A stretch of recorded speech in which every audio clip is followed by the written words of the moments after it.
Hi, I'm Teresa Davenport, Senior Research Analyst for Mayer & Mayer. Today I'm talking with Steve Turkoski, currently Project Manager for the Dothan-Houston County Chamber of Commerce in Dothan, Alabama.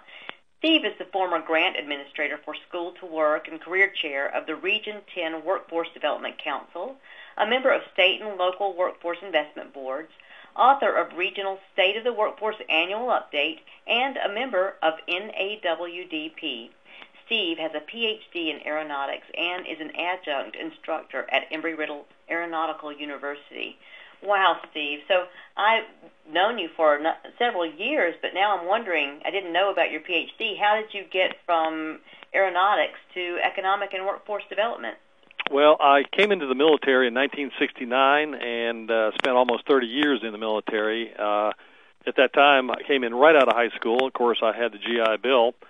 And my field was aviation. I went to Vietnam as a helicopter pilot, and I just dove in head first, and every credential I could get in the field of aeronautics I pursued and ended up with a Ph.D. in aeronautics. I still teach at Embry-Riddle University, but the day I retired, I was approached about being a city manager, and it sounded interesting. I completely switched career fields, and ever since then I've been just changing jobs to whatever appeals to me at the time, and I've worked as a city manager, for an engineering firm, civil engineer, and now the project manager here at the Chamber of Commerce. Okay, well, I'm beginning to see the picture now. So in your current role, you have an active role in developing this economic and workforce development region. So to start our conversation, can you tell me a little bit about the general area that defines this region? Yes, our region is the southeast portion of Alabama, which includes 8 counties. And Houston County is the very southeast region. Within this region, we have a metropolitan statistical area, which is Houston County, Geneva County, and Henry County. And we also have a micropolitan area, but within that 8 counties, we have those 2 major areas. Okay. So how have you been using LMI data to promote this region?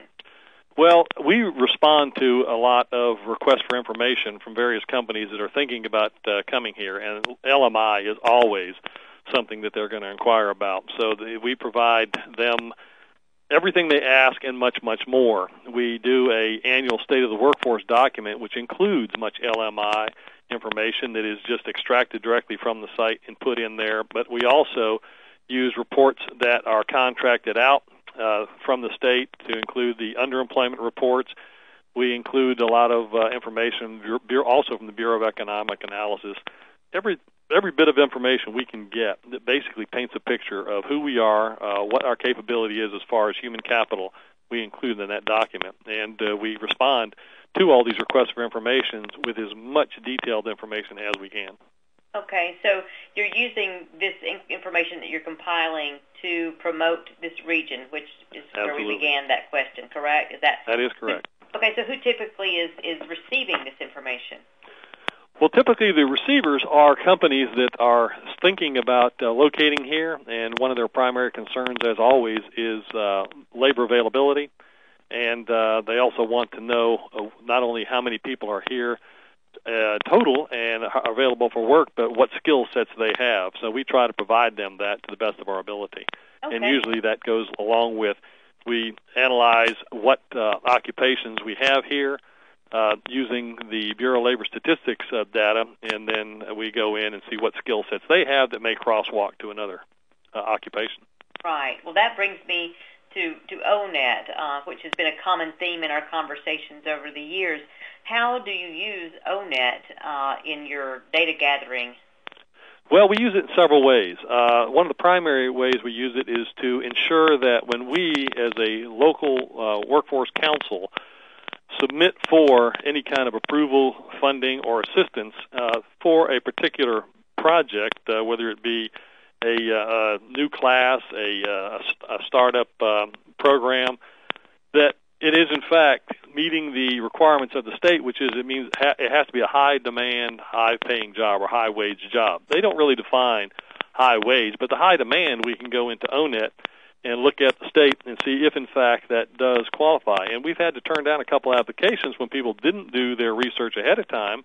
They had anecdotal information that they thought would sufficed to qualify this for the grants, but it didn't pan out that way. And my statement to them is, look, you've got to have this backed up by data. Now, if the data that you have on the Internet through ONET or any other source right now doesn't back this up, then is it a reporting problem?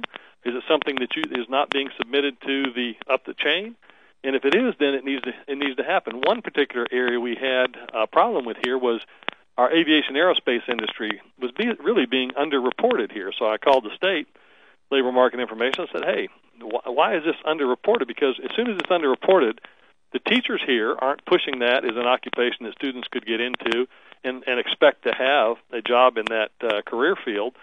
And it really kind of messes up our promotion of that as an industry if the data's not correct. So we just talked to the state, and they obviously did something different. And the next year, the technical fields for aircraft maintenance, power plant, and airframe mechanics was at the top of our list for growing occupations. So we keep abreast of what's on the reports from the labor market information because we want to ensure that, number one, we're not going in the wrong direction when we promote a program, and two, that the information is correct so it helps us promote that program. Right. And another thing we do is here in the Houston County area, we provide work keys assessments to all of our high school students. And in that State of the Workforce document, we show the crosswalk between the work keys and the zones of occupations in the ONET. And we have a rather lengthy report in there that shows the relationship between those things. And so we're trying to tie it all together for the users here that we're trying to show that, yes, there is demand in that occupational area. That is great, and that's a good point, how ONET kind of ties it all together. I've actually done those work keys assessments, and I often start with work keys when I go into an organization. Mm-hmm. I'll just generate the tasks of that occupation I'm profiling, and ONET gives me a great head start there. So Absolutely. What are some of the ways you've found to tell others about ONET? Well, we have a crusade, basically, to inform others. Awareness or lack of awareness is a major stumbling block on any activity if you don't have that common knowledge. So we, as a regional council, promote the use of ONET. We actually link it directly to our ACT Work Keys program that we provide here, and we link and show the concordance between the job zones and the levels of work keys on the assessments. And we do everything we can to provide that information both face-to-face in meetings with company officers, as well as in our document online, the State of the Workforce, which discusses these things. It shows the connectivity between the various programs and the linkages, and we have not only information about them, but we have links directly to the labor market information and the ONET and the ACT information, so they can see that there's a relationship here that exists. And our objective is, of course, paint a picture and make it a useful picture, not an abstract, but something they can look at, see, recognize, and see the connectivity when they do it. Right. Well, we've discussed in the past the line worker curriculum that was developed by a community college here.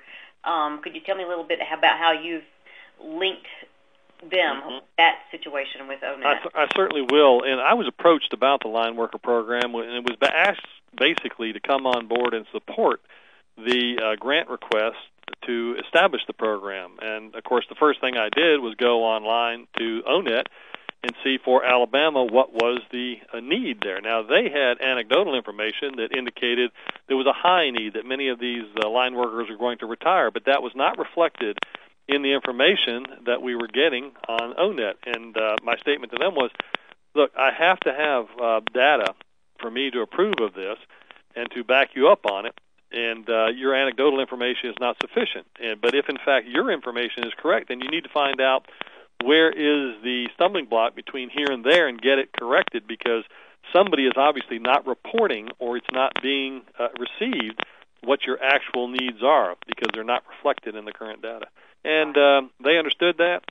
They went back, and I'm sure they've addressed that. And we had a similar situation with the aviation field, in that we knew ourselves here that we had a high demand for workers in the aviation aerospace fields, particularly airframe and power plant mechanics, but it wasn't reflected. And I queried the state about that, about their labor market information, and they said that their surveys were not indicating there was a need, but we pursued that, and we actually got the data corrected, and the next year it came out as the fastest-growing occupation in this area, which was very beneficial to us because we have an aviation college here that trains those people, but you cannot get people, particularly the parents, to pursue this or to get their children to pursue that career field if you can't show them that, yes, there are jobs out there and there is a high need. So when the data doesn't correlate with reality, you've got a problem and you've got to get that fixed. And right. We work on that.